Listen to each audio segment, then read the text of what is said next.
I think that a lot of people is, over thinking the size advantage. Canelo is a strong fighter in himself, and he's a good puncher, but so am I, and fight night is going to be good. By my side, I'm going to put my best, and I'm going to try my best to put a great show. You know my style. My side, if I move, it's going to be a great fight. If I go forward, it's going to be a good fight. I always go. Muhammad Ali once declared, "Battles are decided far from the crowd, in the gym, and on the road, long before I perform beneath the lights." Today, those words echo with even greater force as boxing prepares for Canelo Alvarez against Terence "Bud" Crawford. A collision seemingly written into fate. The only running that I'm going to be doing is running upside his head, and I can assure you that.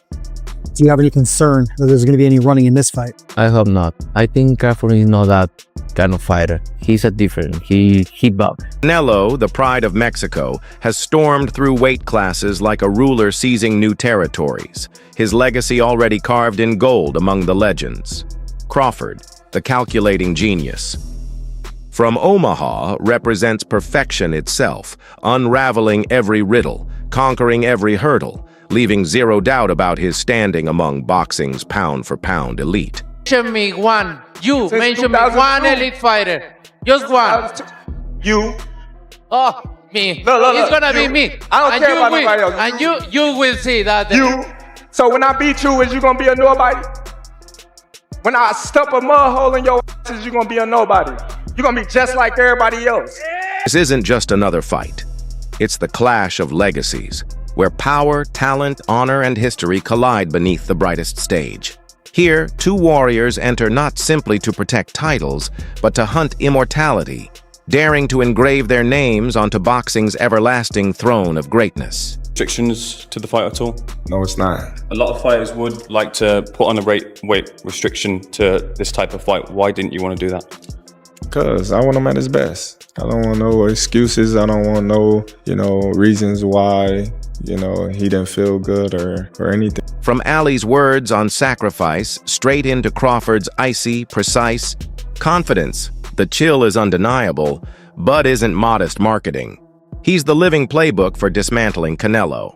He states it bluntly, "I will win," labels this as the defining fight of his career, and shows no hesitation toward size or spotlight. This fight with Canelo going? I'm definitely going to win the fight for sure. But, I think it's going to be a tough fight. I think he's going to bring the best out of me. I'm going to bring the best out of him, and it's going to be exciting. He craves those titles and that triple, undisputed legacy, approaching everything as if it's an interview he knows he'll crush. What I admire is how he remains in Omaha, trusts his circle, and lets Netflix or Dana's spotlight fade into static. For him, it's simply another stage, another grind. Yet don't overlook the threat. Canelo now meets someone who examines opponents like open files and strikes like a truth you can't ignore. Canelo comes from a smaller weight class. He's not a massive fighter. He's not 6 foot tall. He's thick, but he's not, this giant. So, picking Canelo was a thing that we looked deeply into at the time. And bold view. Canelo brings toughness and honor, yet Crawford carries the remote to the screen Canelo once starred on. He can flip the channel mid-bout and force everyone to watch his game instead. That's why the excitement is real. You should feel it too. When Bud declares, "Canelo's size doesn't scare me. I want those belts. I want that history," he's not spinning hype. He's risking it all. And if you can't respect those stakes, you're missing boxing history unfolding live. It's going to be a tough fight. I think he's going to bring the best out of me. I'm going to bring the best out of him, and it's going to be an exciting fight. Do you guys have any bad blood at all, or is it all business? It's just business. I want what he got. And that's them belts, and that's them that undisputed. Right when you figure Bud's self-belief couldn't get more intimidating, his battle brother, Stephen "So Cold" Nelson, steps in dropping lines that make you stare at Canelo like, "Man, you really ready for this?" Nelson made it clear that Bud's punch at this division feels different, like a brand new charger that won't match the old slot. He explained Bud's always mixed with larger men, light heavies, middleweights, whoever, and managed to stand from her. People's going to be surprised. Dude is not like, it's not like he's a small guy and he just put on a whole bunch of weight. Like when he fought 154, he was like 170, 172 going in the ring. So he's going to go in there the same way this fight. But he's strong, man. He's strong. The wildest part is Nelson insists Bud isn't even undersized, saying he's been sitting around 170 for years. That means on fight night, you're not seeing some undersized welterweight. You're getting Omaha's prime steak with extra flavor. Honestly, when Nelson compared this clash to a spaceship landing, it hit me. Just imagine Canelo staring upward, while Bud drifts down in a NASA suit, ready to jab him into another galaxy. People keep repeating size makes the difference, but if Bud's new strength is as real as Nelson claims, then Canelo could look like he clicked the wrong Netflix option. And us? We're front row watching the system glitch live. That's what makes people great. Anybody that's ever been great, they always did something that people didn't expect. Correct. And that's going to be Bud. He's going to do something that nobody is expecting. But a lot of people who's a doubter are going to be like, dang. Or they're going to come up with excuses like always. Nelson basically lit the fuse. Terence is unreal, Canelo's an elite predator, and we're all strapped in for the mayhem. Then comes Plant, and he doesn't polish his words one bit. He hands both men huge credit, sizing them like a trainer who's watched endless wars and still shakes his head at this level of talent. We're talking Terence shifting stances like a wired ninja, Canelo delivering that pound-for-pound danger, and Plant describing it like he already sees the storm rolling in. Terence is not a regular guy. You know what I'm saying? He's special. And, you know, Canelo, he's a top-notch fighter, world-class fighter. Still on the pound-for-pound list, I'm sure towards somewhere near the top. And I love his honesty. He breaks down the skills, tosses in that, is this fight even real?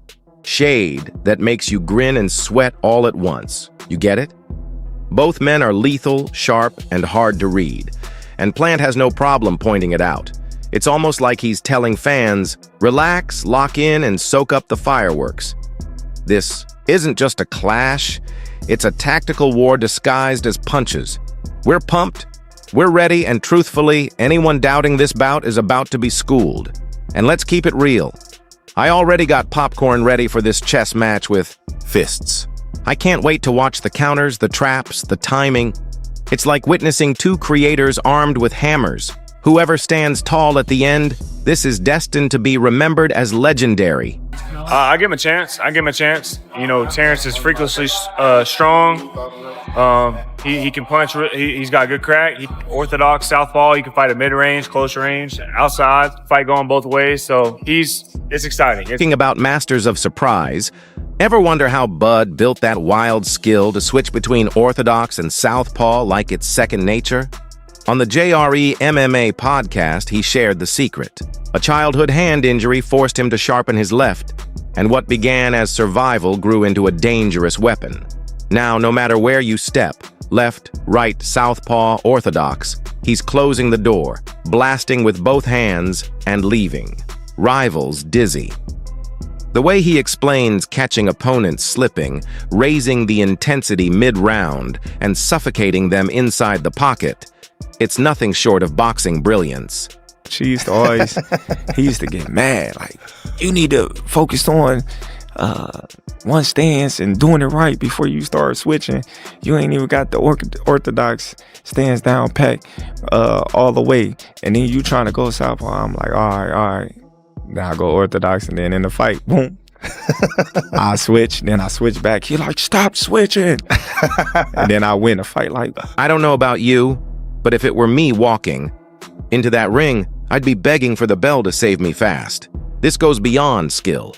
It's imagination, it's instinct, it's chess painted across the canvas. That's why Crawford keeps looking untouchable. And the wildest part is he didn't just adapt to switching stances, he perfected it so deeply.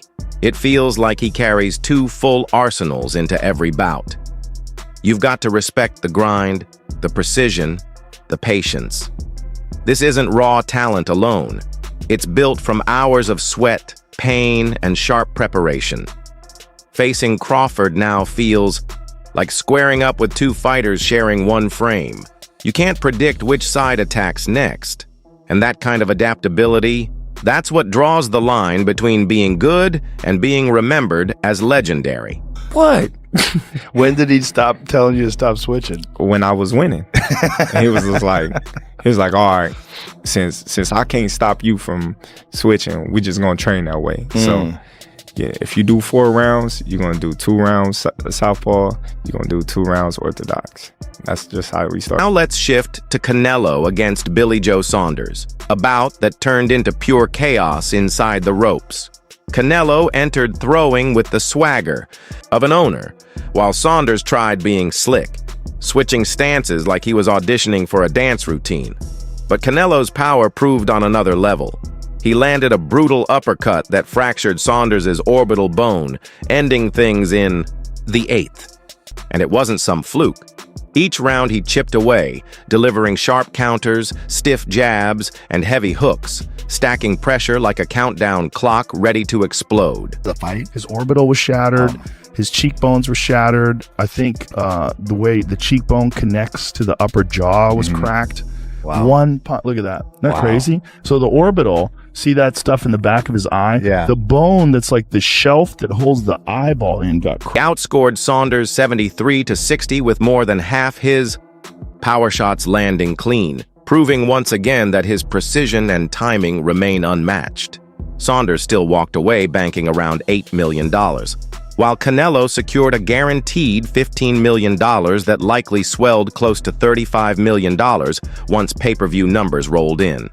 That fight was electric. Every shot carried weight, every round felt like a statement. And when Canelo cracked Saunders with that vicious uppercut, the entire stadium gasped in unison. Canelo didn't just secure the victory.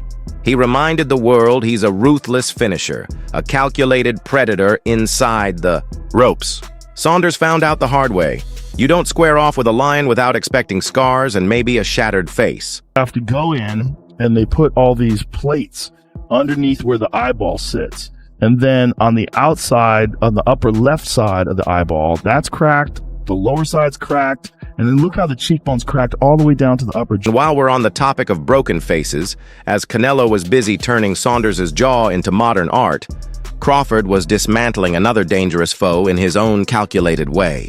Terence Crawford versus Victor Postol was the kind of fight where you could almost see Bud's mind racing quicker than most people breathe.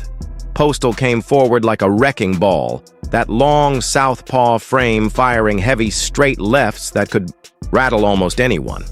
But Crawford stayed calm, precise, and ruthless without ever looking reckless.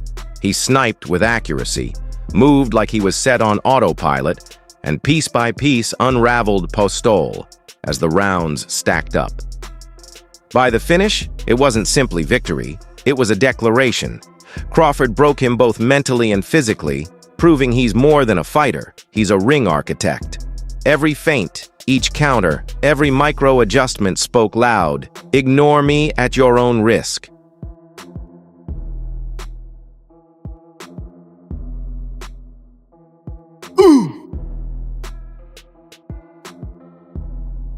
Watching that fight, you witness the formula for how he transforms risky, awkward opponents into mere stepping stones without ever breaking composure. Honestly, it's the type of showing that makes you hit rewind and study boxing. As pure, cold-blooded art, Canelo and Crawford aren't just belt holders, they're masters of controlled chaos. Canelo showed he's a ruthless closer, shattering Saunders' face with surgical power, while Crawford revealed his chessboard genius, switching stances and dismantling Postol with ease.